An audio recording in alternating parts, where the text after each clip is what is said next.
Today we're going to move on to section 2.3 and we're going to talk about polynomial division. We'll eventually talk about synthetic division. This should be a review for you. I know this because I taught it in Algebra 2, so I know that you've all seen it before. So it is pretty much a review.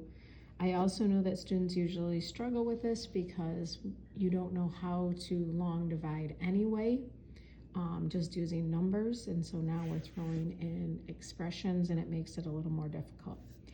In your book today, this is how your problems are going to be written, so that's why I have it written this way. We're going to set it up as a long division problem. So the x minus 2 is going to come outside of the division, and then we're going to have 2x to the third plus 8x squared minus 6x plus 10. And when I teach this, I teach students that what we're going to do is we're not going to focus on the whole thing. You're going to make sure that each of your expressions are in standard form, so starting with the highest exponent on down. And then what you're going to do is you're just going to focus on making the first look like the first. What I mean by that is we're going to take the first term here and the first term here, and we're going to figure out what do we multiply x by to create a 2x to the third. That's our goal.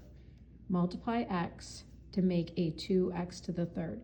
So what I'm going to have to multiply by is 2x squared.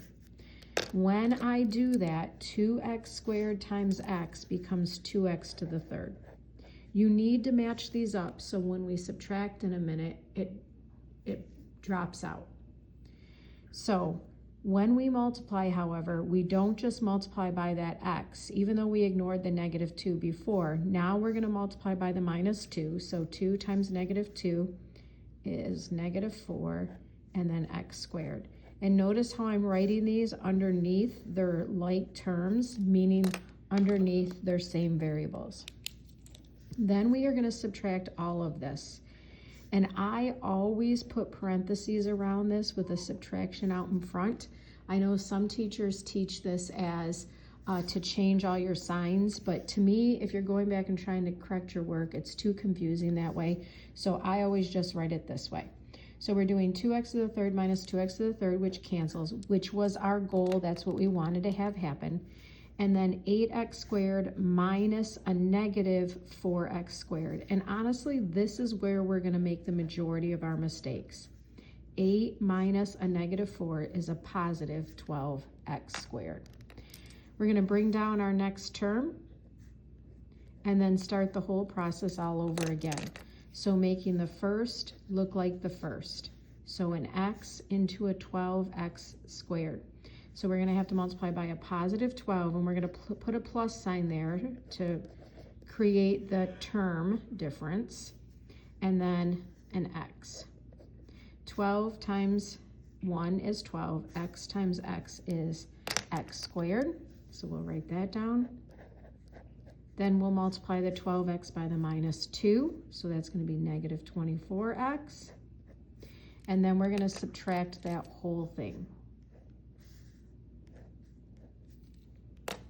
So when we subtract that whole thing, once again, the 12x squared, the first term and the first term cancel out. Negative 6 minus a negative 24 is a positive 18x.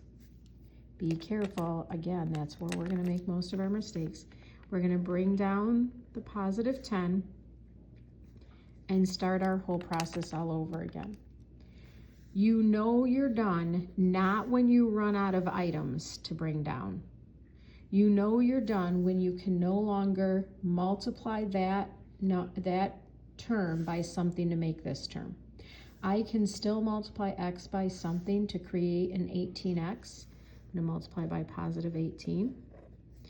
You can keep going. Even if you don't have terms to bring down, you can keep going as long as you can take this first term and multiply it by something to get this first term. So 18 times x is 18x, and then 18 times negative 2 is negative 36. I'm going to subtract all of that. My first terms are going to cancel just like I wanted them to. And then 10 minus a negative 36 is going to be a positive 46. Now, this is our remainder. This is our remainder not because there's nothing left here, but because x times nothing will give me a 46. There's nothing that I can multiply x by to give me a 46. So this is my remainder then. When we write our answer, we aren't in elementary school, so we're not going to write like an R46 like that. Instead, we're going to rewrite our expression. So 2x squared plus 12x plus 18. And then we're going to attach with an addition sign the remainder that still needs to be divided by that divisor. So we're going to take our 46 remainder and show, hey, he has not been divided by x minus 2 yet because I don't know how to do that. And this is my entire final answer. Okay, for the next one, I would suggest that you write it down and then pause and try it before I go through it, because that's going to give you a good indication whether or not you understand this. Now, some of you may be wondering, why do we just not do synthetic? I love synthetic so much, it's so much easier. Well, this is why. When we have an x squared, when the divisor is not linear, anything bigger than an x to the first power, you cannot use synthetic division. So if you haven't already, pause this, set up the problem, and get to work. When I go to do the problem, I'm going to go through it pretty fast. So just be prepared for that, because you can pause this whenever you need to. So just be prepared that I'm going to be going through this pretty quickly from here on out. So I'm going to write down the problem. Once I've written down the problem, once again, I'm going to make sure that my terms are in descending order, starting with the highest degree first, going on down. Then I'm going to focus on only the first terms and making an x squared into a 6x to the fourth. So I'm going to multiply by 6x squared. I'm going to take the 6x squared, multiply it by the x squared.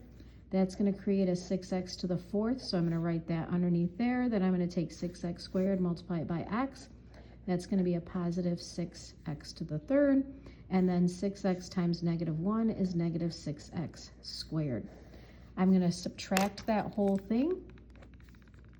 When I go to subtract all that, my first terms cancel off. That's what I wanted to have happen. This is a negative 1. Negative 1 minus 6 is negative 7x to the third. This is also a negative 1. Negative 1 minus a negative 6 is a positive 5x squared. Bring down my next term. Start the whole process all over again. Make x squared into negative 7x to the third. So we're going to multiply by negative 7x. Negative 7x by multiplied by x squared is negative 7x to the third. Negative 7x times positive x is negative 7x squared, and negative 7x times negative 1 is positive 7x. Then I'm going to subtract that whole thing. So these guys are going to cancel. 5 minus a negative 7 is a positive 12x squared. 9x minus 7x is a positive 2x. Bring down the negative 3. Start the whole process all over again. And we are making x squared into a 12x squared. So we're going to multiply by positive 12. We're multiplying all three of these terms by positive 12. So 12 times x squared is 12x squared. 12 times x is positive 12x. And 12 times 1 is negative 12. I'm going to subtract all of that.